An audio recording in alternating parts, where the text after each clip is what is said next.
are you? Sensei Gould here, and it's kind of snowy and cold out, but I thought it would be a great time to sit down for another Tokonoma-Side chat. Right before the holidays, we were digging out all the Christmas ornaments, and behind the last box of Christmas ornaments on the floor in the closet was a box full of stuff. And as I looked into that box, I found some treasures in there that I thought would be useful to share with you folks.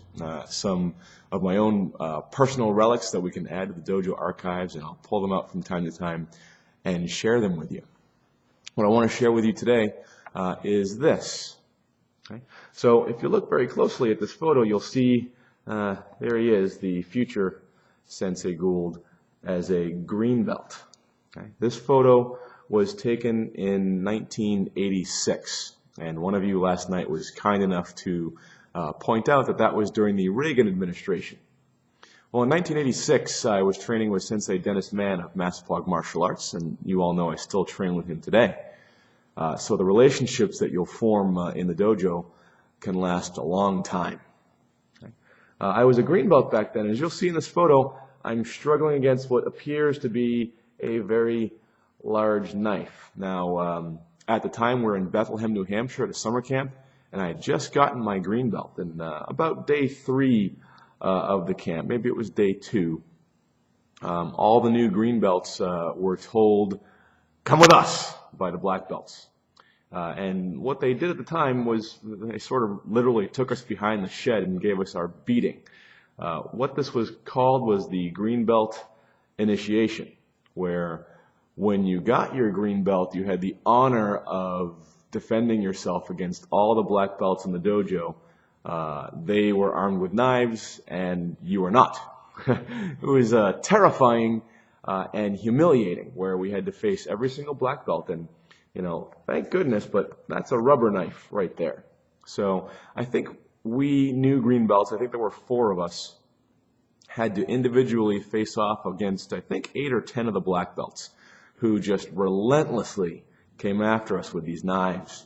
Like I said, they were rubber knives, but still the feeling of terror of being a green belt facing off against the black belt and having the unfair advantage of having that black belt wield a knife was something I'll never forget.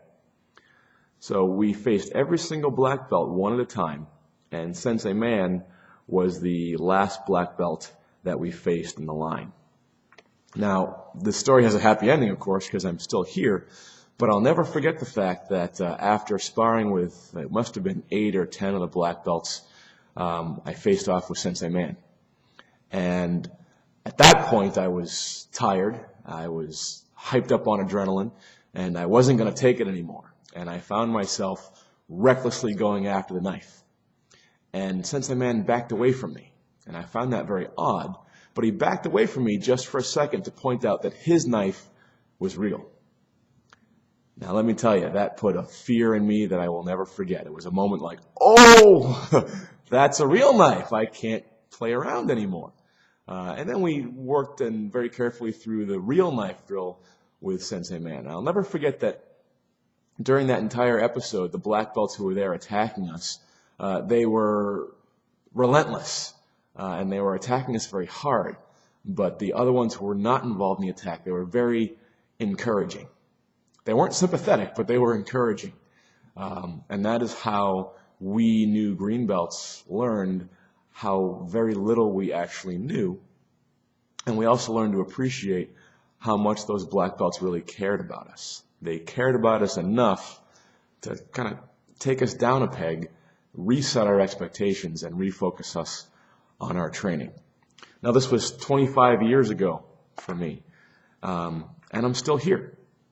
And I hope that 25 years from now, you'll still be training and you'll have memories like the ones that I have. Now, some of these folks in this picture are actually no longer with us. This gentleman here, his name is Jack.